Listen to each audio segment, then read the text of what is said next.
बिल्कुल आपने वांग यी साहब जो वज़ीर ख़ारिजा हैं चीन के, उनका हालिया दौरे के बाद उसकी स्टेटमेंट आपने यकीनन पढ़ी होगी, तो आप इस बिज़नेस में हैं पढ़ने के। उसमें 3 बातें बड़ी अहम थीं। पहली बात तो उन्होंने ये कहा था कि हम हाल-हाल में पाकिस्तान की सॉवरेनिटी और टेरिटोरियल इंटीग्रिटी को प्रोटेक्ट करने में मदद करेंगे। ठीक है जी? तो बड़ा मैसेज था इंडिया को और या बाकियों को कि भई एग्रेशन की दोबारा आप सोचें भी ना।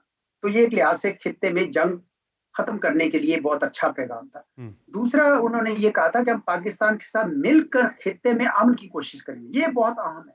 जिसका मतलब ये है कि अगर पाकिस्तान और चीन मिल जाते हैं और आपस में अफ़गानिस्तान के साथ तो ऑलरेडी प्रोसेस शुरू हो गया। मई से एक ट्राइलेटरल शुरू हुआ है और तालिबान को उन्होंने समझाया कि जनाब ये जो आप कर रहे हैं ना पीएलए और पीटीपी ये आपके हक में नहीं है, तो या उधर भी थोड़ा-सा पैगाम अच्छा गया है।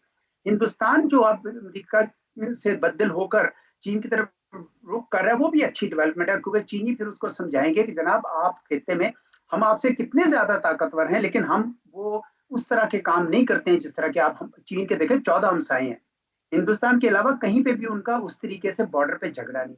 तो ये हिंदुस्तान को भी अगर वो समझाते हैं, तो मैं समझता हूँ कि चीन की जो डिप्लोमेसी है और पाकिस्तान की डिप्लोमेसी से मिलकर इस खित्ते में अमन की आगे नवीद बन सकती है और इसकी तरफ हमें काम भी करना चाहिए क्योंकि देखिए जंगों से तो मसाइल हल नहीं होते हैं ना। या अवाम के अपने मसाइल हैं, पाकिस्तान को अभी बहुत काम करना है गवर्नेंस के हवाले से और ये एक अच्छी विंडो मिली है जब हमें एक अमन की एक नज़र आ रहा है कि अमन के लिए कुछ टाइम मिलेगा। इस वक़्त हमें गवर्नेंस की तरफ काम करना है। तो चुनांचे चीन हमारे दाखिली उसमें अमन के लिए भी है इस लिहाज से कि हमारी इकोनॉमिक प्रोग्रेस के लिए भी और खित्ते में अमन के लिए भी हमारा बहुत अच्छा मुमद्दर सा मुआवन साबित